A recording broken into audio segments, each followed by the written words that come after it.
को लेकर एक बार फिर विवाद छिड़ता दिख रहा है। बीजेपी सांसद ने इसे खत्म करने की मांग की है। साथ ही हिंदू धर्मगुरुओं ने मुस्लिम पक्ष को ऑफर दिया है। ऑफर यह है कि अगर अयोध्या, मथुरा, काशी वो खुले दिल से सुलझा लेंगे तो और किसी धार्मिक स्थल पर कोई विवाद नहीं होगा। लेकिन पहले जानते हैं कि आखिर क्या है प्लेसेस ऑफ वर्शिप एक्ट। 1991 का पूजा अधिनियम 15 अगस्त 1947 से पहले सभी धार्मिक स्थलों की यथास्थिति बनाए रखने की बात कहता है, वो चाहे मस्जिद हो या फिर मंदिर या चर्च या अन्य सार्वजनिक पूजा स्थल। वे सभी पूजा स्थल इतिहास की परंपरा के मुताबिक ज्यों के त्यों बने रहेंगे। उसे किसी भी अदालत या सरकार की ओर से उसके स्वरूप को बदला नहीं जा सकता।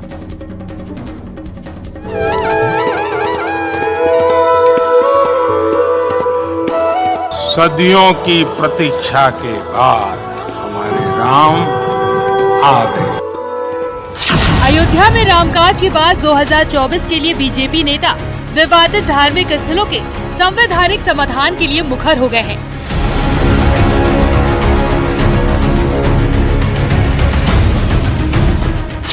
बीजेपी सांसद हरनाथ सिंह यादव ने राज्यसभा में पूजा स्थल अधिनियम पर सवाल उठाया। संविधान के तहत मिले हिंदुओं, सिखों, जैनियों और बौद्धों के धार्मिक अधिकारों का उल्लंघन करता है। उन्होंने फौरन इसे रद्द करने की मांग की है। कानून संविधान में वर्णित समानता और धर्मनिरपेक्षता के सिद्धांतों का उल्लंघन करता है, जो संविधान की प्रस्तावना और मूल संरचना का एक अभिन्न अंग है। महोदय, इस कानून में प्राविधान है कि श्री राम जन्म मुकदमे के अतिरिक्त अदालतों में लंबित ऐसे सभी मुकदमे समाप्त माने जाएंगे और यदि कोई व्यक्ति इस कानून का उल्लंघन करता है तो उसे 1 साल से 3 साल तक की सजा और जुर्माना हो सकता है। महोदय, उपासना स्थल कानून 1991 न्यायिक समीक्षा पर रोक लगाता है, जो संविधान की बुनियादी विशेषता है। यह कानून एक मनमाना और तर्कहीन कट ऑफ तिथि भी लागू करता है, जो हिंदू, सिख, जैन, सिख और बौद्ध धर्म के अनुयायियों के धार्मिक अधिकारों को कम करता है। बीजेपी सांसद हरनाथ सिंह यादव ने 1991 के वर्शिप एक्ट को भगवान राम और कृष्ण में मतभेद करने वाला बताया है, जबकि दोनों ही भगवान विष्णु के अवतार हैं। विदेशी आक्रांताओं द्वारा तलवार की नोक पर ज्ञानवापी और भगवान श्री कृष्ण की जन्मभूमि सहित अन्य पूजा स्थलों पर जो बलात् कब्जा किया गया, उसे विगत सरकार द्वारा कानूनी रूप से सही ठहरा दिया गया है। मान्यवर, यह कानून मर्यादा पुरुषोत्तम राम और भगवान श्री कृष्ण के मध्य भेदभाव पैदा करता है, जबकि दोनों ही भगवान विष्णु के अवतार हैं। बीजेपी सांसद हरनाथ सिंह के इस बयान के बाद सियासत भी तेज हो गई है। समाजवादी पार्टी से सांसद एसटी हसन ने इस पर बड़ा पलटवार किया है। उनका कहना है कि ये हरनाथ सिंह की व्यक्तिगत राय हो सकती है। अगर समाधान हो भी गया तो नफरत के सौदागर से कैसे निपटेंगे? यहाँ तो सत्ता और सिंहासन पाने का खेल चल रहा है। ये उन्होंने जो कहा है उनका पर्सनल ख्याल है, लेकिन नफरतों के सौदागरों से वो कैसे निपटेंगे?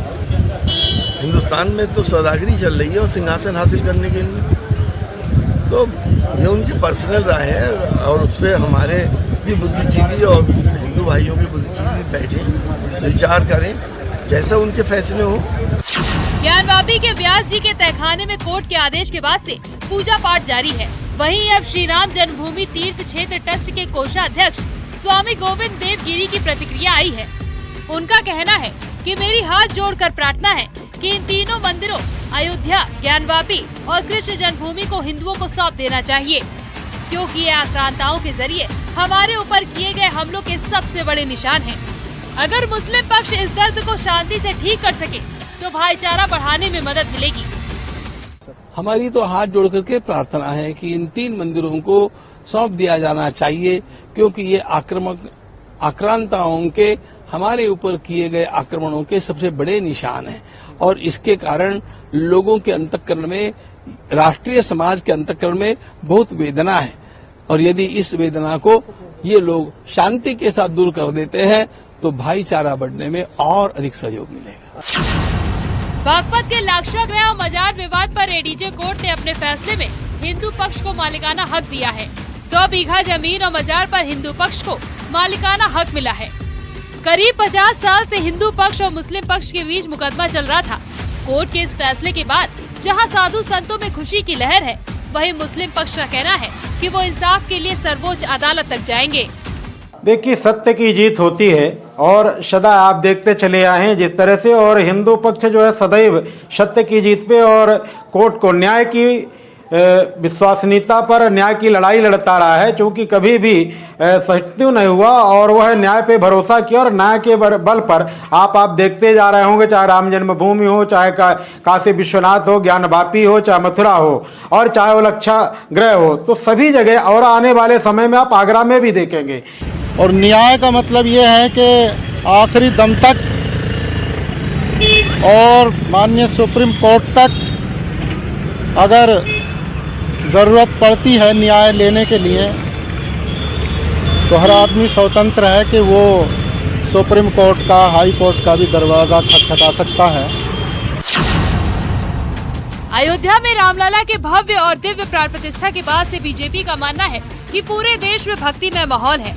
ऐसे में विपक्ष के सामने बीजेपी विकास के साथ सनातन और संस्कृति को 2024 का एजेंडा बना रही है, जिसे भेदना विपक्ष के लिए काफी मुश्किल नजर आ रहा है। Bureau report, news 18।